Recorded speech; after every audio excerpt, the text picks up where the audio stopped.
here with the webinar committee, and I would love for our presenters to introduce themselves. This month we are discussing enrollment in times of COVID. So we'll get Deidra to start us off. Okay. Hi, everyone. My name is Deidra Bauld, and I'm a college counselor at Scheck Hillel Community School in Miami, Florida.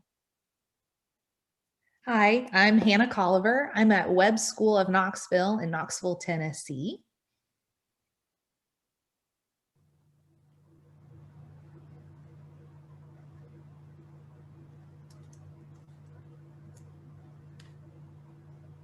Hi, I'm Mary Wagner from the University of South Carolina. I'm the Assistant Vice President for Enrollment Management, and it's located in Columbia, the state capital. Hi, everyone. My name is Jackie Atchison. I'm an Assistant Director of Admissions and Recruitment at Mercer University in Macon, Georgia. Okay, so it's good that you all are here, and we're excited to talk about enrollment in the times of COVID. We're excited to talk about what we've learned, the questions that we've had, and just have somewhat of a discussion about the topic.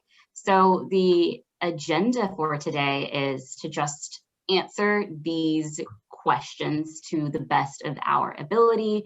We'll start off with those of us on the high school side, and we'll talk about what our students are doing, how our students are behaving during this application process. And then we'll hear from the folks on the college side, where they'll be talking about how admissions professionals are doing and how the admissions trends are behaving. And at the end, we'll wrap all this up with talking about what we've all learned from this, maybe even more questions and some predictions, since this clearly isn't something that's going to be ending once our students are enrolled into colleges. So we'll start off with some of the trends that I know that I'm seeing on my campus. So Scheck Hillel Community School is a small independent Jewish day school in Miami, Florida. So it's a pretty niche population that we have here on our campus. And before we talk about the students that we are working with now, I thought it'd be nice to reflect on the students that we were working with when all of this started, and that was the class of 2020. So for the class of 2020, the trends were that for us, we had about 80 students in the class. Those 80 students applied to about 130 different institutions, mainly in the United States. And you can see on this map the places that our students really focused their applications, which I'm pretty sure is standard for a lot of places. We are in Florida, so a lot of Florida applications, and then up through the Northeast, and some people had ventured out into the West. We averaged about 10 applications per student, and of all of our students in our pool, about 25% of our student population from the class of 2020 decided to apply ED, and most of them then went on to EA, RD for a few, but only 25% of them decided to do ED applications for the class of 2020. It's also important to note that our students did take gap years, but that's not uncommon for our students. Many of them will go to Israel for a year and then go back and start school. But our students definitely did take advantage of the gap year opportunity, part because of their religious beliefs, but also because of the uncertainty of COVID. And I know that many other institutions have noticed that as well, that students deferred probably more during the class of 2020. So what does the class of 2021 look like right now at my institution? So we have slightly fewer students this year. We have about 77 compared to 80, so it's not a huge difference. But they did apply to more schools than our students did in the previous year. So the class of 2021, they applied to about 180 different schools, and the average applications went up just a little bit by one. So about 11 applications per student instead of 10 applications per student. But you'll notice a big difference in our early decision numbers. The early decision applicants are at 38% for this year's class instead of the 25% that we were used to for last year's class. And if you're looking at the map of where our students submitted their applications this year, the locations in the US do seem the same if you're looking at the map and just the red little bubbles, but the variety of schools definitely changed for our students this year. The locations have changed, they've expanded. You can even see that they've gone even further west and into Hawaii. They're looking everywhere in the United States now, and some also looking in the UK and parts of Europe. And you see some Israel there as well. But for our students this year, it's not just for a gap year opportunity or a gap year experience. Some are looking to go to school at schools abroad as well. So their applications have definitely expanded in new ways. We have more applications to schools that aren't typical Scheck Hillel applications, which is a really big deal at our school. Our students are kind of known for matriculating to the same like 30 schools every year, year after year, as many times as we tell them that there are other schools out there in the world. They do tend to matriculate to the same and apply to the same schools, but this year, as we know, is different, and they kind of spread their wings a little bit more. And I'm really excited as their counselor to see where so many of them land, since they gave themselves so many more options of schools this year, even though they might be in the same overall area. And the general feeling of the students that I'm working with for the class of 2021 is a bit panicked, which is normal in the college application process, but also, I would say, really unsure. I genuinely believe that many of our students thought that the pandemic would be over by now. And all of the problems that they were experiencing in the fall of not being able to visit their schools were not going to be problems for them in the spring. And they're just now coming to the realization that this is a long-term thing, and they are going to have to make their decisions without seeing in person many of the schools that are on their list. I think only now for students, this is becoming more concrete, more real, that yes, you're living through a pandemic, and yes, you are going to have to pick a school in the middle of a pandemic. So it's not all doom and gloom, though. There are some positive things that have happened. There have definitely been some problems that we've had with this class of 2021, but we've managed to find some solutions. So this is just what Scheck Hillel has done. The obvious problem that our students experienced were standardized test scores, especially here in Florida. I know that everywhere else went test optional, but not here in Florida. Our state schools still ask for those test scores. So that was a huge stressor for our students, especially in South Florida, where our COVID numbers were quite high. We were and probably still are, the epicenter of our state. Our school was closed from March to the beginning of the fall of this year, and our students didn't have anywhere to take a standardized test. And if they wanted to apply to the state schools here, they had to figure out a place to take their test. So that was an obvious problem. Our solution is that we were able to host an SAT school day. We were able to host an ACT school day. And even though we are usually an open testing location, we only opened for our students to keep the numbers down, and they were able to at least have the opportunity to take the test one time. Another problem that we had and still have is just visiting colleges and having colleges visit our students. So a wonderful solution to that problem that we were able to do here at Scheck Hillel is we are part of a group of other independent schools, as well as a community-based organization. The AIMS, Association of Independent Miami Schools group that we're a part of, did a really wonderful thing where we joined together and we hosted hundreds of colleges to do Zoom meetings with our students from every single one of those 8 schools, and students are part of the CBO. So I think that really helped our students, and I would hope that that continues, because our students were able to get experience and exposure to schools that would have never visited us before, or they would have never added to their list. But since it was so easy to join the Zoom call after school, they were able to talk to and visit more schools this year. Another problem that we see coming down the pipeline is financing college. Even though this is an independent school, we do have students here who are on scholarship, or we have students who have had a significant change in their family's finances.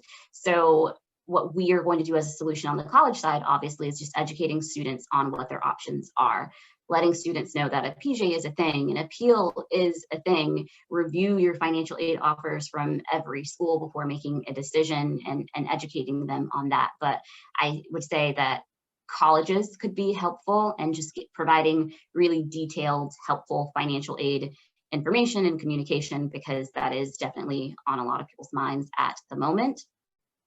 And another problem, I would say, is just narrowing down their final options. Since our students were living in this mythical land where a pandemic is going to end a year, many of them weren't prepared to make a final decision without ever stepping foot on a college campus, and now they're realizing that.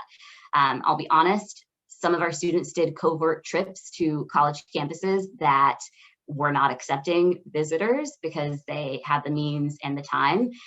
Other students didn't because they wanted to be safe, or didn't have the means and the time, and they're unsure of how to make their final decision. So I think a solution for these students who really planned on relying on visits to make their decisions would just be a genuine human connection. So much of what they are doing, have done, still are doing, is online through Zoom. So if colleges could in some way find a genuine connection, a human connection with our students, that would be the most helpful. If they could get other students in front of our students, phone calls, emails, if they're checking their emails, those kinds of things, I think just making it feel a little bit more real and not like an abstract virtual experience is what's really going to help our students make up their final decisions. I also mentioned that another problem, this is going on a tangent and probably another presentation, but I wanted to mention another problem would just be a sense of belonging for many students. I've been in some of these webinars where colleges are really proud of the number of applications that they're getting in and how their admitted pools are more diverse than ever. But I would encourage universities, colleges to just consider if their institutions are ready for those diverse groups of students, and if those students are going to be comfortable on their campus. It's really great that you're admitting them, but are they going to be comfortable once they're there? And I do think that's a problem that might be approaching, and solutions that we should figure out now while we can, before students actually arrive on campus. And just a sneak peek at the class of 2022, because they're active right now, and I think you need to know about them. I used to work on the college side, and I know that the college timeline and the high school timeline is not always the same timeline, but I would beg of you to start thinking about juniors now as well, because these juniors want some information now. They see what the class of 2021 is going through, and they're a little bit unsure as well. So many of them are still online, just so you know. Even though I'm in person, I'm in my office right now. I teach a college and career readiness class where, I don't know, 50% of my students are on Zoom and the other are in person because of contact tracing and quarantining and those kinds of things. Their learning has been disrupted multiple times, this group of students for class of 2022. They are right now at this very moment asking themselves, am I supposed to be taking the test or am I not supposed to be taking the test? I know my older brother didn't have to take the test if he didn't want to go to a school in Florida, but do I have to take the test? They're asking us these questions because they start testing in spring. So shout out to all those schools who've already mentioned that they're going test optional for the class of 2022. That helps us a lot. But just know that class of 22 is really uncertain on what they should be doing right now. What's going to stay the same and what's going to change, and how can they be preparing right now? That's what they're asking. And another important note when you're reviewing their applications for next year is that they've had limited human interaction. They have had limited interaction with their peers in school. They've had limited interactions with adults in school. So those of us who are writing their letters of recommendation, they're many students that I have not met in person, and my only interactions with them have been on Zoom. So those authentic connections are a little bit different for the class of 2022. And I wouldn't say that was the same for the classes beforehand. And again, they're having a difficulty just understanding what the difference is between different universities, because they just see what you write on your websites. But they're wondering, how can I tell, again, if I can't visit, how can I tell what the true differences are between school A and school B? And I think a challenge for this group is just communicating what makes your institution special if you're not able to host them on campus. And on a positive note, since these students have spent so much time online, for you, hopefully that means that they'll be better at answering and responding to emails, since it is a part of their everyday life now. Now we'll move on to what Hannah's got going on in Tennessee. Yeah, Webb School of Knoxville has been a great place to work. I've been here for 3 years as college counselor and Pathways Program Coordinator, which is our college counseling program for 8th through 10th grade students. Webb is an independent day school for about 420 upper school students. We also have middle and lower school students on site. For the last year, since March, we've been kind of thrown for a loop as far as operations go. Our students went completely virtual from the mid-March all the way through the end of the school year. That disrupted our seniors' decision-making process, beginning our family connections with our junior students, and then cleaning up, the academic year for our entire upper school population. Starting in the fall, we started all in and then have flipped back and forth between a hybrid A-B model and all in population, depending on the cases within our community. So I think it's probably safer to say that since August, we have been operating on a mostly hybrid model for instruction and community connections. I wanted to focus more specifically on the senior experience this year so that my higher ed peers can understand what our world has been like for the last admission cycle thus far. When we compare the trend from last year to this year, there's a significant difference in how our students are applying. They have increased their early decision admit results this year, which is really exciting for our seniors who were ready to make that commitment, who were really interested in the security of a decision early on. But in general, our population applied much sooner to a much greater number of individual institutions. So last year, our senior class applied to 145 unique institutions, this year at 214. The average number of applications did not change very much though. And I think part of that is due to our population of seniors who applied to 1 or 2 schools for greater security and knowledge of, I know where I'm going, I know that we can afford it, I'm just going to make that commitment early, to our other end of the spectrum students who are applying to many schools, double digits up to 15, 18, 20, who were really trying to find the right financial fit and options and opportunities there, to students who were really unsure about what the selective institutions would do with their admission pools this year. So a really neat trend from last year's senior class to this year's. We had an increase in early decision admits for this year, which we were really pleased about and excited for our students, knowing that their process is kind of tied up pretty cleanly. And we're getting earlier admission decisions back this month, and many of them have been positive. We've seen many defer decisions as well, with colleges wanting to delay the outcome to look at their entire pool before making offers for our students. As far as the variety of schools that our students have applied to, they've stayed very much on trend.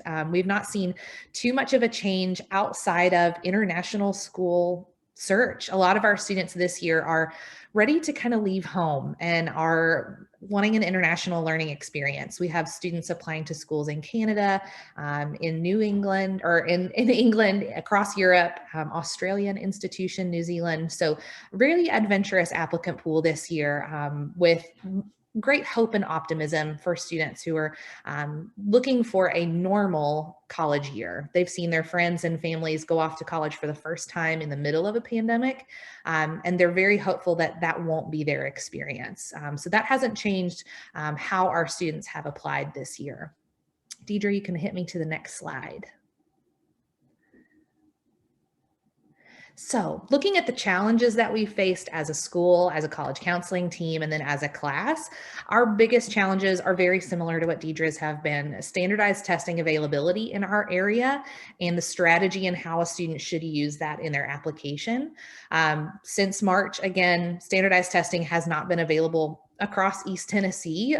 We were having more regular opportunity for standardized testing beginning in about August or September, but even then, the high demand for seats to test were really pushed out a lot of students who wanted to take it.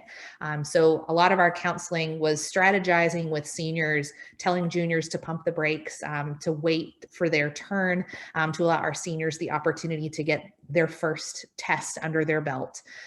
We did encourage students to take advantage of test optional policies this year. Again, I think that influenced the number of schools a student applied to and their strategy of what schools they actually submit applications to as a test optional applicant. Another challenge for our students, again, was the campus visit and building a campus connection.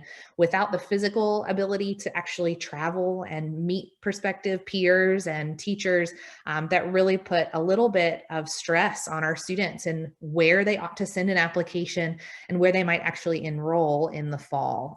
Demonstrated interest became a much more strategic part of our counseling practice, telling students how important the virtual visits were on our campus and those that they could do from home, telling students how important email communication would be, that virtual interviews were really helpful in getting to know a school and to connect with potential peers, roommates, getting to know future classmates, et cetera.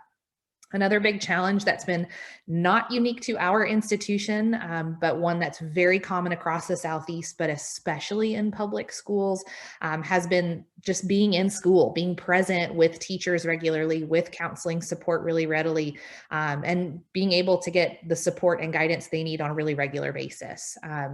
Because we've been on an A/B model that has really slowed down our counseling process for our seniors, not just college counseling support, but emotional and social support as well has been of greater importance to our students. There are schools in our area and schools across the Southeast on the public side who have not been in school since March at all. So I realize our school's been very privileged in the ability to be present in school as we have been, even though it has been a challenge for us.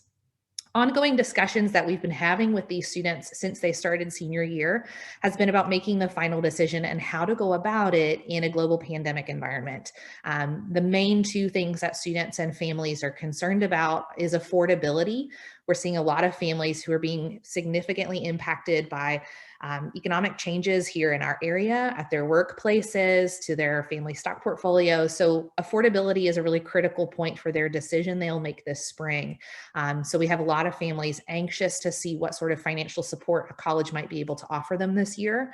This could have also impacted how many schools they applied to make sure that the variety of financial options they had to look at would best fit their family's financial circumstances, as well as their visits before commitment. We know as higher ed professionals how important that community building really is, and being able to do that as you apply helps make it feel more like home. Not being able to do that has really hindered a little bit of the excitement about enrolling in the fall. So we're talking to our seniors now as they get decisions, how to engage in a virtual visit, how to prepare for a physical visit if schools are opening their opportunity to do so. We are encouraging students to follow the college's lead on what that opportunity is going to look like, and to take advantage of what options a college is offering. But just like Deidra, we have students who've done covert visits kind of out of our counseling realm. We know they have done it. We know that the visit that they're having might not be exactly the experience they'll have as an enrolling student, but it's happening. And hopefully it's been positive for the most part.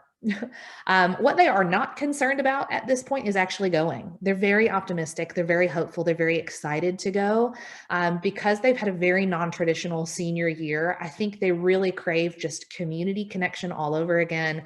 They crave normalcy. They crave routine. They crave community. They're really excited to go to college.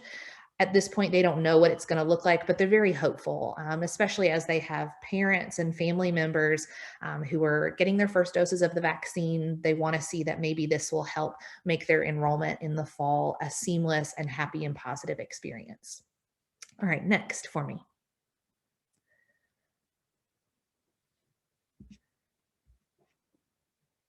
Deidra, are you there? There it goes. Well, maybe. There it goes. Okay, again, the class of 2022. Now that we're starting with our junior process, we started earlier this month on what that's going to look like. I lost it. What I'm getting from the vibe of the class that I've met with so far, I'm doing both in-person and virtual visits. I have been at home the last week for quarantine, and this is common for a lot of our students who are being flagged for contact tracing.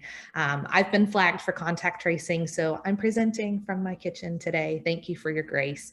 But our class is really optimistic. They've been incredibly flexible.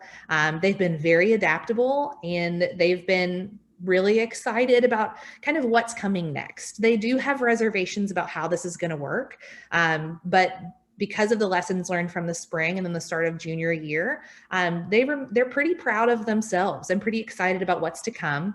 We're seeing a pivot from last year's class to this year's class of students who are much more interested in the health sciences, which is fantastic. I think that's really cool. We need professionals working in public health. So this is exciting to see students who are growing up in this environment who might make a difference in the future one day. So that's been a really interesting survey feature we're seeing from our junior class.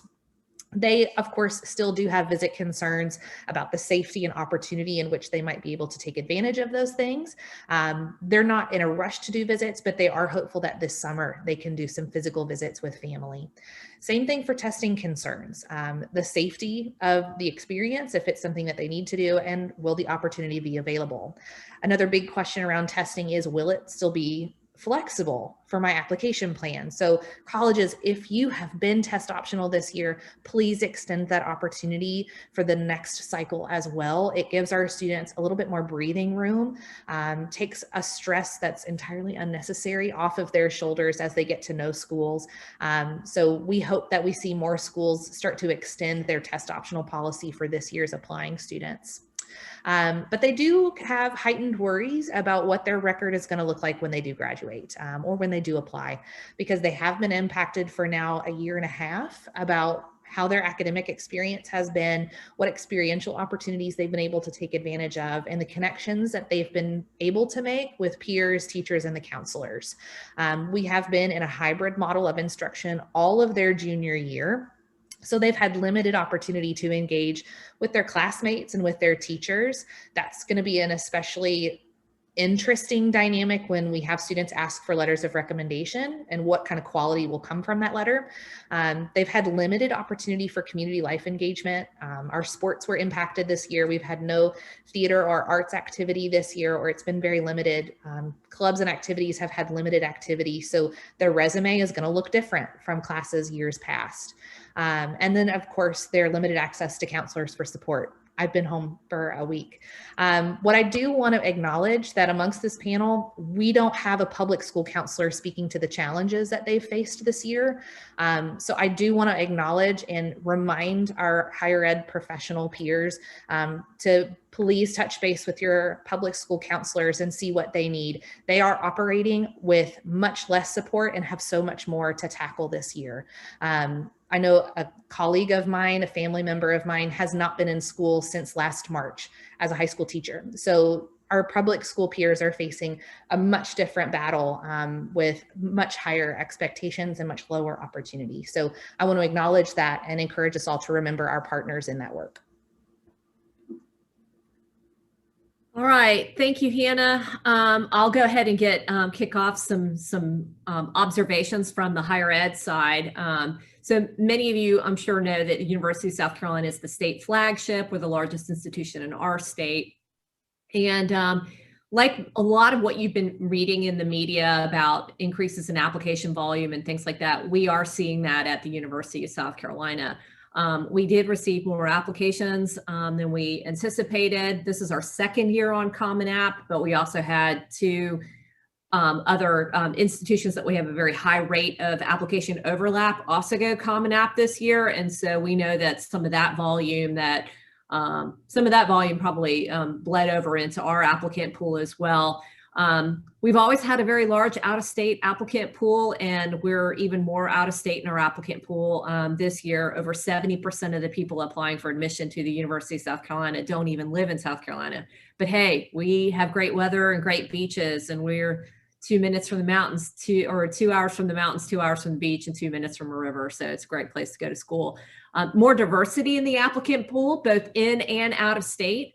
And we also have found that more students are waiting until the last minute to apply. So I was looking at one of the questions in the chat about RD versus early decision.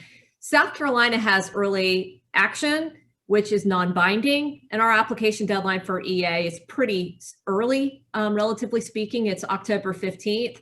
And I think we just saw a trend towards students waiting until the December 1 regular decision deadline, because they're really not going to have to be locked into a decision or anything like that. And we also don't use a different standard for students applying early versus people applying later. And so we saw a slight decline in the number of students applying for EA, but a massive surge in the number of people applying for regular decision. And we ended up being up overall in volume for our applications. It's one of the largest increases we've ever seen in a single year. We also, Hannah, you'd mentioned you have a lot of students that are interested in health careers, and we are seeing that reflected in our applicant pool. It's always been that way. We always have people who want to be doctors and nurses and work in public health or be physical therapists and things like that, but we're seeing an increase in interest in those career trajectories. And then we also are finding that we're test optional this year. We have a 1-year pilot that's been approved by our faculty senate. We have not made a decision about next year. We hear you. We know that you want to know what we're going to do next year. I would like to know what we're going to do next year. But about 60% of our students this year still reported SAT or ACT scores in their application. So next slide. All right. So some of the successes and the challenges that we're experiencing is that we have been having lots and lots of conversations about how to look at factors beyond test scores, as many institutions are. We historically have been an institution that's been very test score driven. And we also have a lot of internal constituents who are very fond of test scores because they seem to symbolize something that's very important to some metric that they are tracking, and it's important for them. It might be some other type of ranking or, bragging point, talking point that they like. And so they're very concerned when they hear that test scores aren't going to be involved, and they're very concerned about preserving that statistic. But we also found that as we're reviewing files, we are drawn to certain parts of the application more than others. And so right now, what we found is that as we're discussing how to evaluate students without test scores if they're not available, we're really asking ourselves what components are most useful in our decisions. We're paying very close attention to how we're walking through our decisions at the university in this cycle. And we're trying to assess that by getting lots of feedback from our readers. And so one thing about our reading team that we have, we're in our 3rd year of having some version of partner-based review, or what other people might call committee-based review, where 2 people meet at the same time to read a file and discuss it and arrive at a recommendation. And so this actually, expanding this to the entire applicant pool that requires holistic review, has resulted in more staff cohesion. And I think that we all have a greater philosophical alignment about what's important to the university and what kind of student we want to see in our freshman class. However, it is very time intensive, and it involves a lot of work, a lot of preparation, a lot of training ahead of time. We have to hire staff ahead of time and all. And so thinking about that moving forward as a budget item, also as a time item, thinking about how you're going to structure your review based on your application volume. We had a much larger increase in the number of applications than we expected. I think we're okay for how we're handling partner-based review this year and our staffing, but we may end up having to think about how we restructure our application in order to expedite some decisions in order to be able to provide more room for holistic review. Anyways, the approach on the whole has been revealed that there's a lot of layers to our words and how our actions align with the mission and the strategic priorities of the university. So some of the challenges, I just want to reassure you that all of us on the college side hate being online just as much as you do. I am a Myers-Briggs E. I'm an extrovert, and this is like my nightmare. I actually get lots of energy from being around human beings. And so having to do these connections online is really challenging for us as well. But I think that one thing that I've observed is that, we have a staff that's very resilient, very flexible. We've always had a very large remote recruitment staff that lives in other parts of the country. And so one thing that I'm very proud of is that we already had a pretty core strong working group of people who were already used to doing a lot of things online. And we were very well prepared for the move to a totally online experience with a minimum of downtime, because we had a lot of people who were used to doing that, who could help other people learn how to do that. And we also had the technical support in order to make that happen. So that was great. But virtual everything makes it difficult for us to connect with each other as well as with our students. And so we always try to keep that in mind, that this is a struggle for everyone. But in our approach to be flexible, and this includes things that we've decided in terms of how we've structured our application process, our requirements, how students submit different materials in order to complete their applications, supplemental materials that we'll consider in lieu of test scores.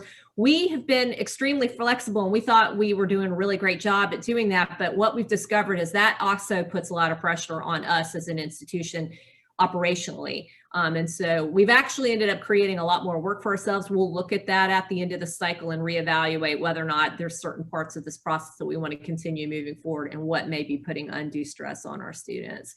And then lastly, I think that just about everybody on my staff would echo this concern, but we've spent a lot of time managing student and parent expectations about what test optional really, really means. And I think that that is a function of many colleges with their different institutional priorities and different things that enrollment managers are asked to manage to have to make slightly different decisions about how they're going to operationalize this in their test optional world if they're test optional this year.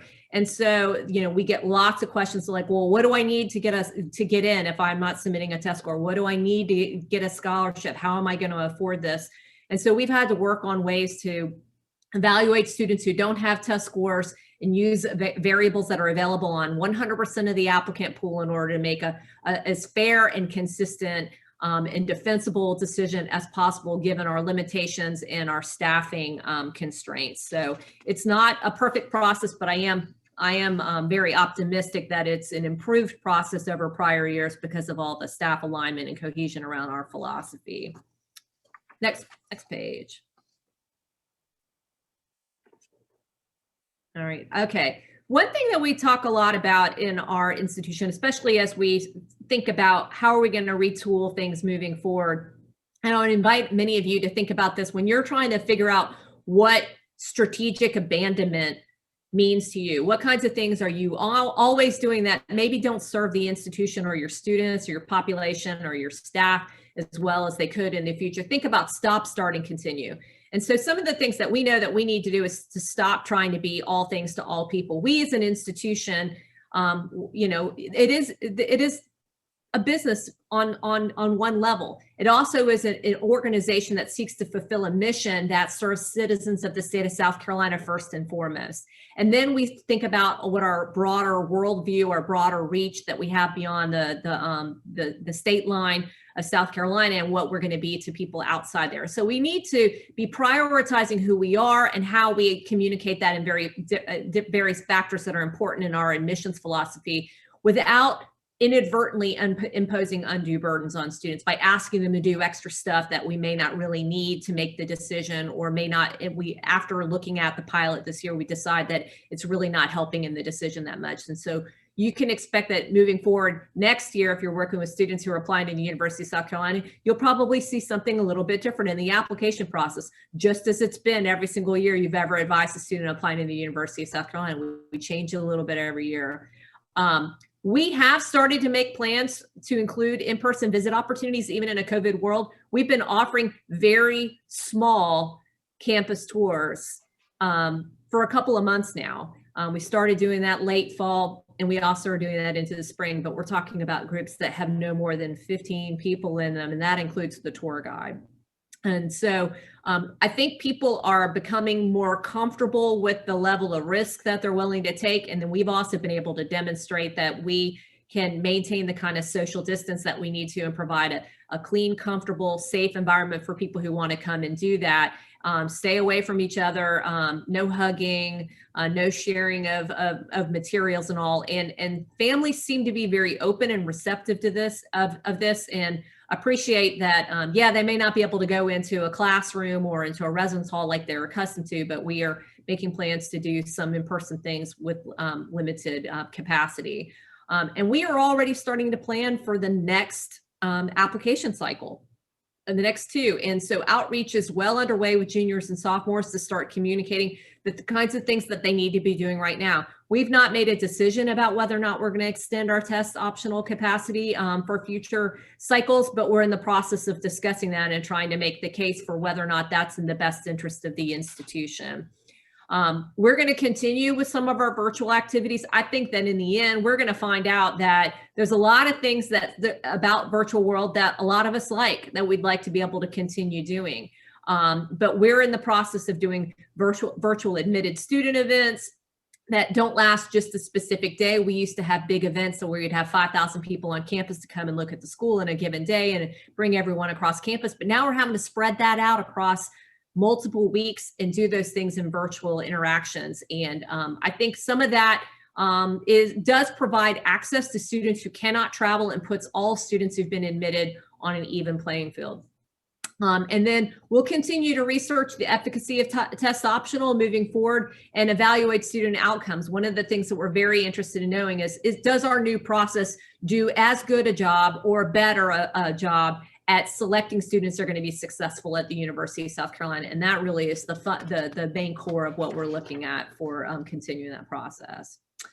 Okay, and so one thing I like to model, because I have a vice president at the university who's really great at talking about worries and wonders.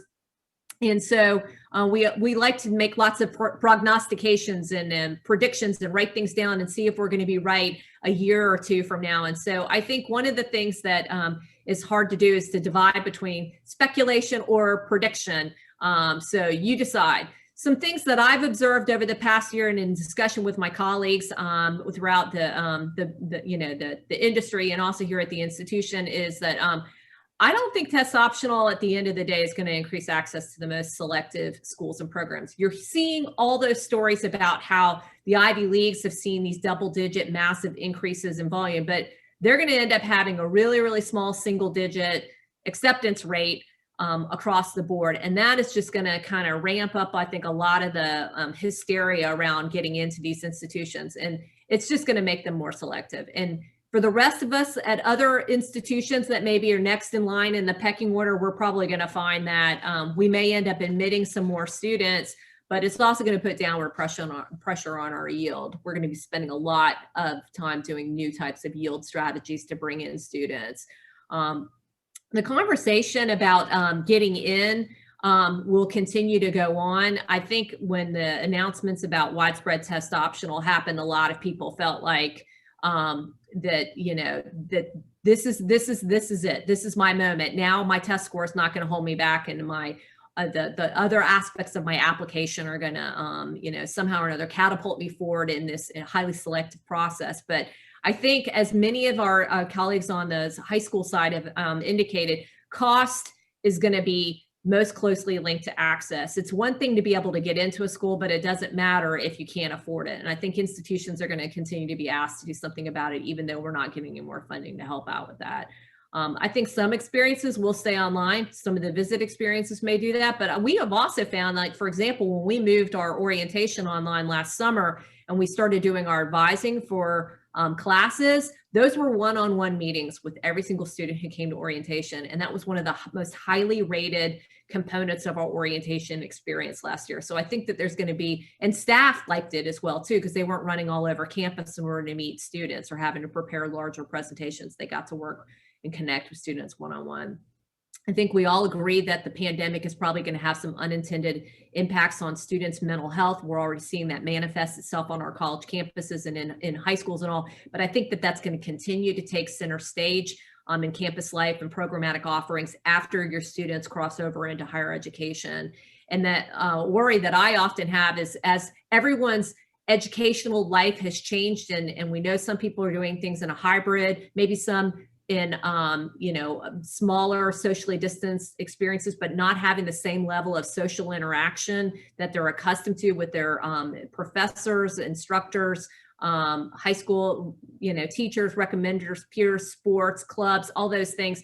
We're going to find that things like time management, or being able to know how to take the kinds of social cues that they need in order to double down and do well in school, or to learn how to access resources, are going to become more limited, and that students, especially from low and middle income backgrounds, are probably going to be among those that are stressed out about the most and need the most assistance moving forward. So those are just some of my predictions for the future, and we'll see how that pans out. I wanted to take some time and talk a little bit about a couple of features that I think are going to be really impacting us on the higher ed side, and that'll directly impact all the students that we're working with. So first, I want to talk a little bit about the financial aid process. Right now, we're going into, in our office, what we call financial aid season. So with all of that coming up, families are waiting more time to make these decisions. Typically, we're seeing decisions coming in earlier. I didn't have a single family tell me this year, oh, we want to make our decision before Christmas, which I'm used to hearing every year. But haven't heard that yet this year. It's people waiting more time because they want to see a full financial aid estimate. We, as admissions counselors at Mercer, all have conversations with our incoming students about their financial aid estimates. These are usually 30 to 45-minute conversations that we have with the individual student. And about 80 to 85% of our students will have that conversation before they actually show up on campus. So we really like having those conversations. They give us a lot of insight into what the students are feeling and what they are seeing, and allow us to advise them on the various different processes that they can go through to help pay their remaining balances. So that's been a really helpful part of our process for many years, and I'm excited that we're able to do that and continue doing that to support students. I think that conversation is going to be even more important this year than it has been in the past, because it's going to give us more insight into how these families' financial situations have changed. I'm expecting that we're going to see more professional judgments or appeals this year. And so with that increase in the professional judgment process, we as admissions counselors have been empowered by our Office of Student Financial Planning to communicate with these families about what materials are going to be required, and really advise them if it's necessary for them to submit a professional judgment, or if not, and kind of go through that process with them a little bit more one-on-one. Every one of my financial aid conversations that I have is basically followed up with an email, and I have all of these little sections saved. And it's like, if you have a professional judgment, I put this into an email, and it has all the forms and all of the things that they're going to need to complete. So it's really easy for me to follow up with families. So I try to streamline my process as much as possible, because I'm having hundreds of these conversations a year. But it is really wonderful to be able to provide this as a service to our students. I also want to talk a little bit more about what Test Optional has been for Mercer. We started a 3-year pilot program for Test Optional. So with that pilot program, we're going to see the outcomes from these first groups of students. We will be Test Optional for the next 3 years. We already are tracking the students that came in this fall and are here with us on campus. We are completely on campus for school this year. And so we're seeing how those students are doing and how they're performing. We're generally tracking all of our students, as we should be, to make sure that the policies that we have in place are still allowing them to be successful in the classrooms. But we are paying very close attention to the Test Optional students to make sure that they are able to be successful here at Mercer. We have been working with our campus partners, and especially our Office of Student Success, to ensure that these students have all of the resources available to them, and that they know about these resources, because resources are useless if nobody knows that they exist. And so we want to make sure it's communicated to these students very clearly that they have things like tutoring available on campus, and all sorts of things like that, so that they can take advantage of these opportunities. When we are actually reading the applications, I'm really enjoying being able to focus on our institutional priorities and making sure that as students are coming in, that they align with who we are as an institution, that they would be a good Mercer fit, as we call it. So we're really looking for their ability to succeed at Mercer. We're looking at their leadership and initiative that they've taken. Leadership is going to look different right now because students aren't, getting to be president of 3 clubs because they can't be. But it could be that they're helping more with family. It could be that they're getting more involved in other parts of their life. And so it's been really interesting seeing how students are representing themselves on applications this year. And I understand that letters of recommendation may not be able to be as in-depth because you don't get to see the students in person. But I still think that letters of recommendation have a really strong role to play in the overall application. We accept letters of recommendation from anybody in a student's life who is not related to them. So it doesn't have to be someone within their school. So if they are close to someone outside of school, that works out really well for us to be able to get a better read on the student. Because sometimes students aren't really great at talking about themselves. I think we all know that. It's hard to talk about ourselves, isn't it? So it's just as hard for a 17 or 18-year-old to be able to talk about themselves as well. We have been doing this right now without the help of requesting additional materials for our test optional students. And so that has been really interesting. We initially were requesting additional materials. We had an additional letter of recommendation that was required, and we were also asking for an additional short answer question, but we removed those because they seemed like they were barriers to the students. And so in removing those, we just have to be flexible throughout this process and do whatever is going to be best for the students as they're going through this process. We try our very best to be as accessible as possible to the students who are coming in. So we're seeing approximately 60% of our students apply test optional, so they're applying without test scores, which I think is kind of flipped from what Mary shared about South Carolina. So we are seeing quite a few test optional applicants. It's been really wonderful for us so far, and I'm really excited to see what the next couple of years is going to hold for us. And I think we're going to get into some questions from the audience that were submitted beforehand, and then try to address as many of the questions from the chat as well.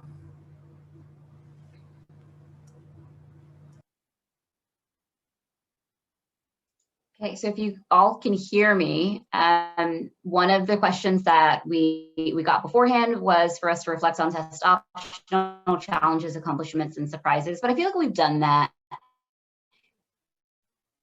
within the presentation. Are you seeing application numbers and acceptances as a result of moving to test optional? I also think that was kind of answered, unless Jackie and Mary have more to say. Nope. And then how are colleges providing merit scholarships to students who did not submit test scores? How have colleges changed their reading processes?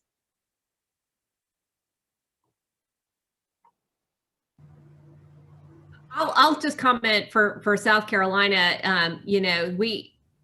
For students who submit test scores and want them to be considered, the process probably isn't going to change very much at all. But at universities that have moved to test optional, large ones like ours, we don't have a grid process that I think some schools have come to rely on, where they say if you have X and Y, you're going to automatically get this amount of money.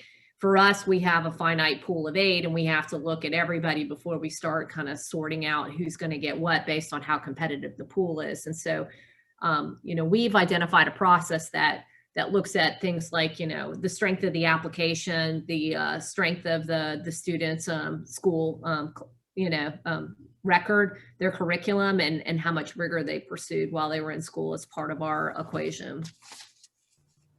We're pretty similar in our process in that we create what we call a freshman index and calculate what the student scholarship is going to be based on that index. But it includes the indicators from the student's application, looking at things like their ability to succeed, their service orientation, and things like that, all coming together to calculate that process there. Okay, I've stopped sharing my screen because I think I'm having internet problems, but I'll still ask the questions. So what role do recommendation letters really play in the process, since many schools have moved to test optional? Well, at South Carolina, recommendations are most useful in our honors college process, which is highly competitive and very selective. But we don't require recommendations from teachers or other third parties for a regular admission. We do use the school counselor report that Common App has in our process, and look over that profile when evaluating students. love letters of recommendation. They're probably one of my favorite parts to read of applications, that and the students' essays. So I really like to get to know the student a little bit better, since they're usually not great about talking about themselves, to delve a little bit deeper. I always find activities that the student just completely forgets to put into their application in the letters of recommendation. So that's always a nice little treasure trove of information for me. Thank you. And I believe someone on the college side asked, how can they best support students and admissions counselors at this time? Which is a fair question, because it seems like your needs are kind of competing with each other.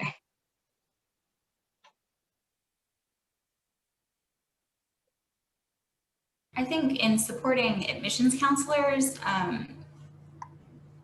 just helping us connect with students the best ways that we can. Like, contact is what we need right now, is being able to talk to the students. So encouraging them to answer the phone if they can, checking their voicemail, answering their emails, that would be great. Also encouraging them to stop putting trick voicemail messages on their voicemail machines would be wonderful. They fool me every day.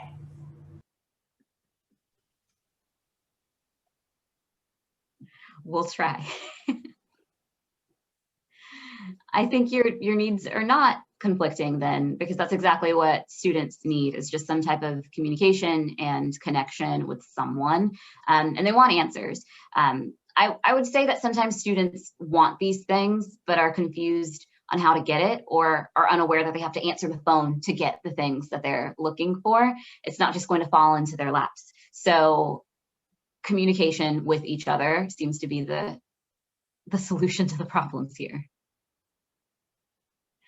And someone else asked if you all are seeing any changes in interest levels for combined programs, like accelerated programs, 4+1s, 3+3s.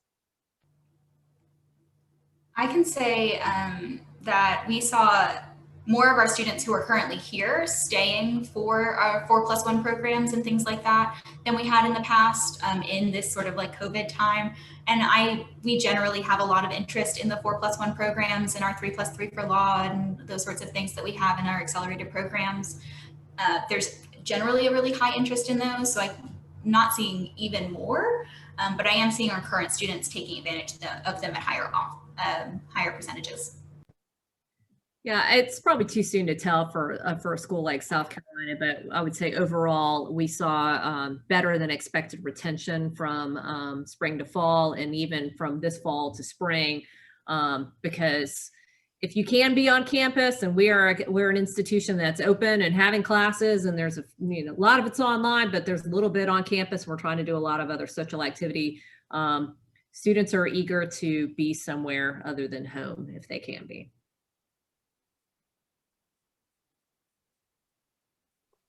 So to begin taking some questions from the chat, I'm sorry, Deidra, Yes, do you have any more questions? Okay. No, I was just about to say that, yeah. Okay, perfect. And I also wanted to give the public school perspective just for a second. I am with APS in Atlanta. So a lot of students are actually dealing with having to take part-time jobs, I think, and they're thinking that they have the time to do so and to help their family, but they're actually not engaging online as much as we'd like. So we're seeing a little bit of that.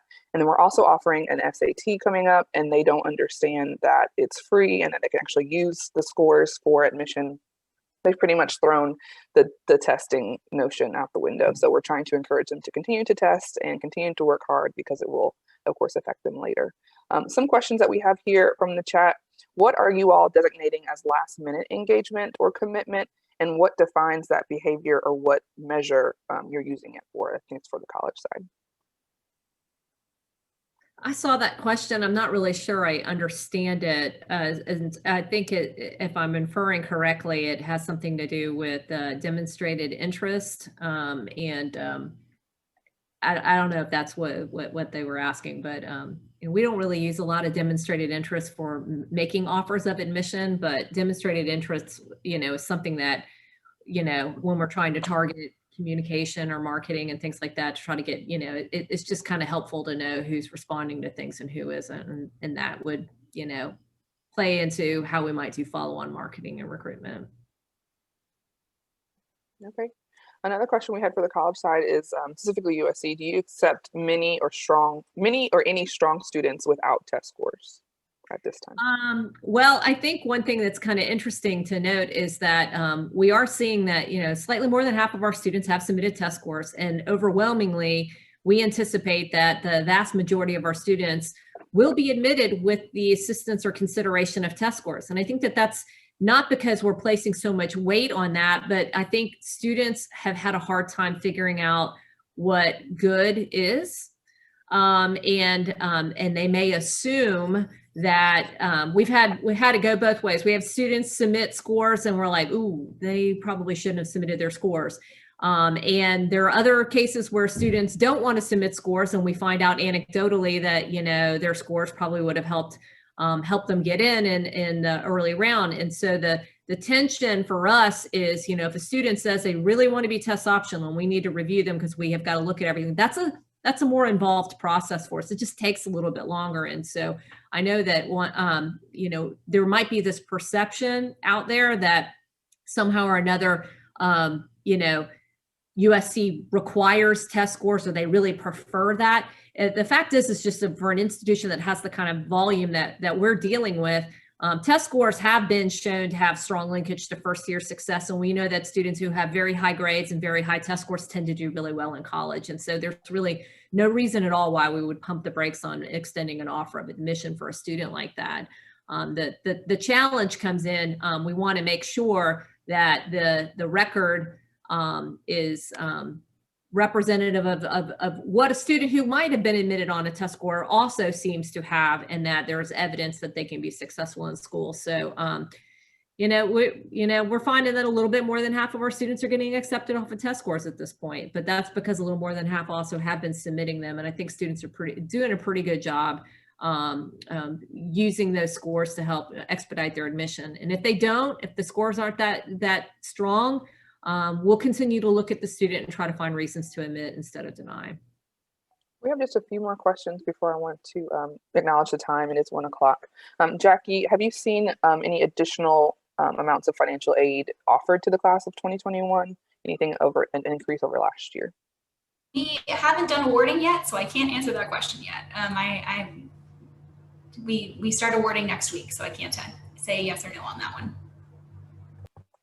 Thank you. And one more question that we will take. Have you seen any effectiveness in virtual visits or virtual fairs? Are you establishing any kind of genuine connections through that virtual setting? Or do you have any tips that you could share with students and how they can best take advantage of those virtual events and meetings? I'd say on my side, from what I've been in, I think some of our strongest engagement comes when we're putting our students directly in front of prospective students. So like this afternoon, I'm hosting a webinar or Zoom with our current students that are doing a Q&A with some prospective students. We do this every Thursday afternoon, and like students know when they sign up, and usually we have a good group of students who are joining us and asking questions. I find those are a lot more effective. Sometimes they do like to listen to them more than they like to listen to me, and that's fine. So it's been really great to have that opportunity. I love getting to talk to students whenever I can, but sometimes they don't want to listen to me, and that's fine too.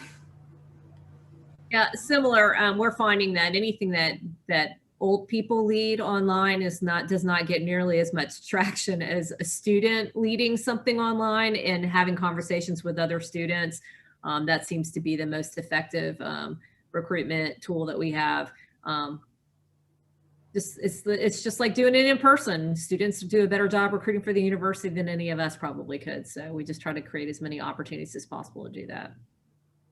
I will say from the high school side of the visit experience, our virtual visits have really opened up the opportunity for our students to connect with colleges who would never visit us physically because of our location or because of budget restriction or what have you. So we saw nearly 100 more schools than we had the previous year, just because you could visit virtually now.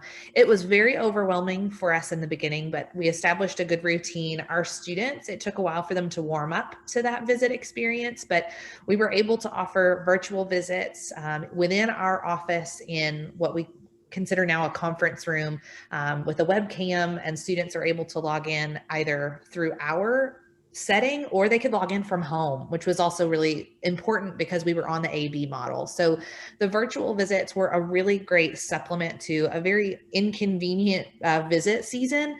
And we're going to keep the model, I think, going forward. When we do get to do physical visits again, we're so excited to have them, but we're going to keep the virtual visit opportunity because we think it opens up experiences and conversations that a student otherwise wouldn't really get to have. Similarly, we had a question about essays. Do you find that students are putting more focus or emphasis on their essays, and how is that affecting their admissibility? I would love to hear an answer from the high school side, since you're working on the applications with them.